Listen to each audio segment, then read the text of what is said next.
Okay guys, it's Ben, and here is how the bank model looks now. I have done quite a bit of work.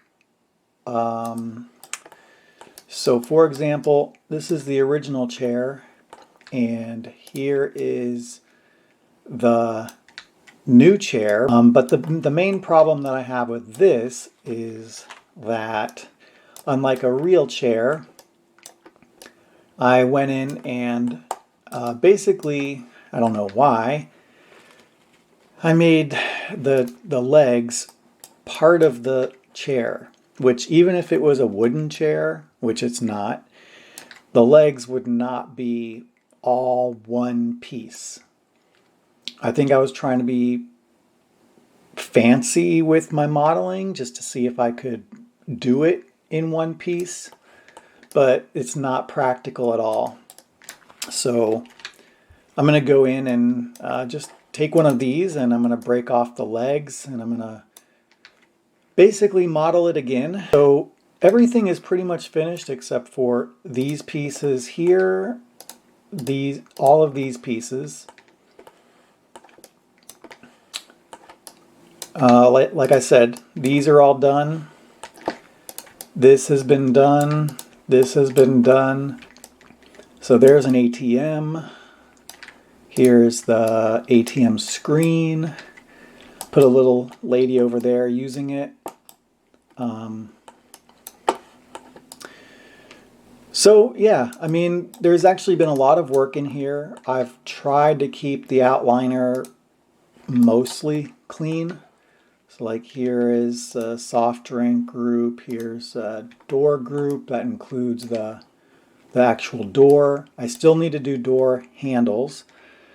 So I made a list of the things that I still need to do. So I'm going to do some pots for some potted plants. There's going to be one over here, maybe one. I don't want it to be exactly in the middle, so maybe over here. I'm going to, like I said, I'm going to fix this chair. I'm going to duplicate it around so that it actually, the legs are separated. I don't know what I was thinking. I've got pamphlets and holders for kind of like little brochures that would go on this table while people are waiting to be served or serviced. Just these, I'll have to look them up on Google to see what they look like. And it's just going to be some kind of like a plastic thing that holds pamphlets or informational packets about the bank. I mean, I don't know. Door handles, card swipers, like, I don't know. That's what I wrote down because I don't know what they actually are called. But if you're up here, like let's say this guy's helping you and you would run your card through it to confirm your identity, or basically it's like something at any kiosk that you would be able to use. So I'm going to model one of those and duplicate it across. Also, this is a keyboard. I doubt I'll ever need to do it, so I don't think I'm going to really work on the keyboard. I think having a box like this is good because, I mean, unless I'm going to get the camera way up here, like if maybe there was a shot like this, there's really no reason to have a keyboard that's modeled really much more than this. But I still want to have a computer monitor, not for any kind of a view like this, but more just so that it's there. If I came up here, I could see it. I could see these monitors. I think that would make sense. And I do want to do a second floor. So if you remember from the collage picture, I had an idea where there's like up here, there's a second floor. There's a railing. I might even use these chairs up there. Put some poster kind of artwork stuff like this. I might do that. And then I also need to do a ceiling. So the ceiling could be around right here or so. And it's going to have maybe some intricate kind of woodwork, like some beams, just so that if I'm not sure where I would have a use for that, but like, I don't know. Maybe I have some panel like here where I can see in the foreground I have a character, and then I'm looking up at this guy and you can see the ceiling. So it might be something that never gets used, but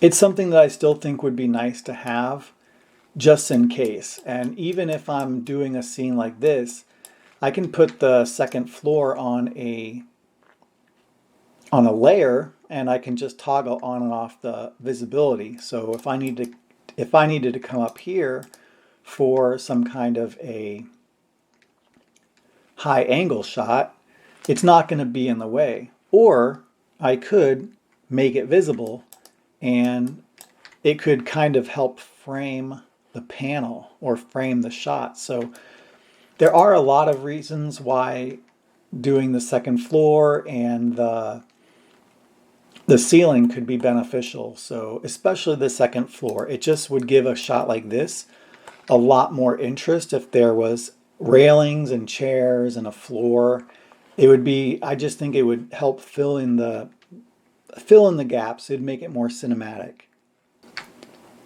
So let's go ahead and see about working on this chair. I'm going to Control or Shift I. I'm going to hit F to frame it so that when I'm moving around, it's easier. And let's see.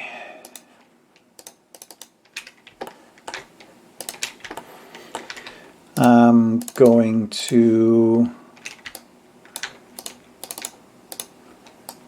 highlight all of those, and I'm going to detach and extract.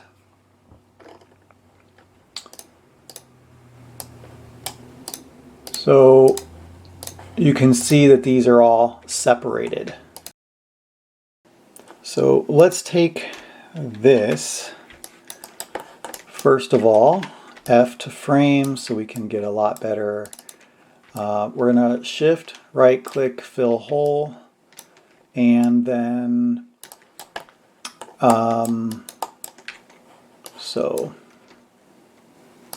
Shift, right click, bevel, turn off the chamfer, maybe do something like 0.175, because then it's going to be fairly easy to remember. And when I hit the 3 key, it's going to look basically like what I wanted. So I think this is going to be a better way to go about it. And I still want to at least add a little bit of extra geometry.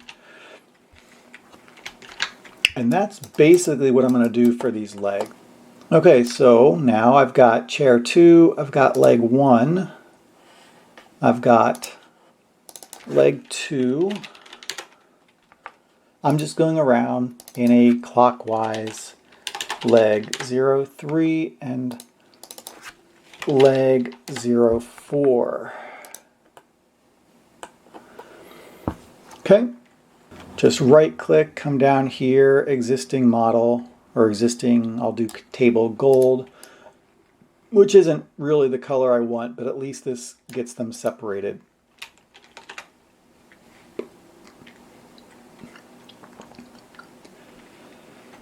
All right, so the first thing I need to do is fill these holes.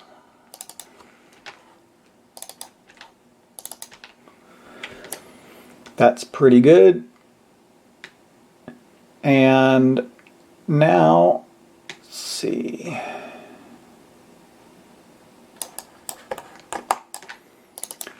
I'm going to go ahead, because these are all basically X, Y, Z. Let's see, where does that go? Push these closer to get a little bit of a tighter edge, which doesn't really matter. But this is so much less work, and it's more practical, and it's the way it would be built in real life.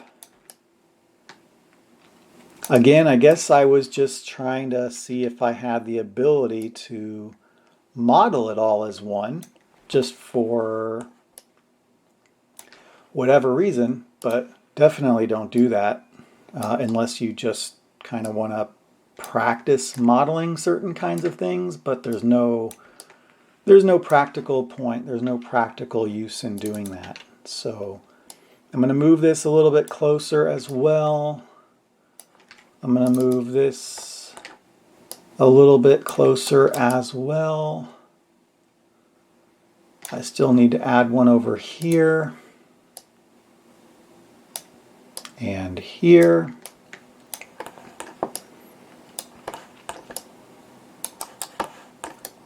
And here.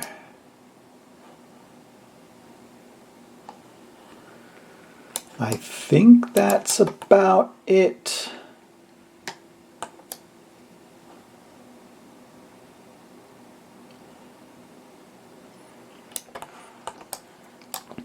Now, let me go ahead and delete the history on this first.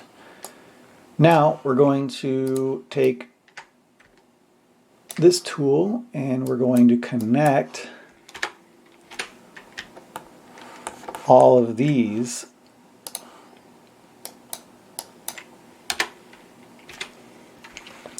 and then what you can do is you can shift these, control right click, edge utilities, loop, and delete.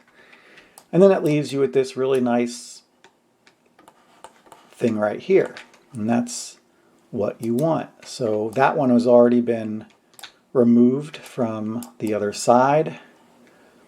We're going to come up here and basically do the same thing. Okay, is there anywhere else that it can be done that way? I think it's pretty good. I think it's pretty good. So just going to add a couple more just to kind of even it out a little bit.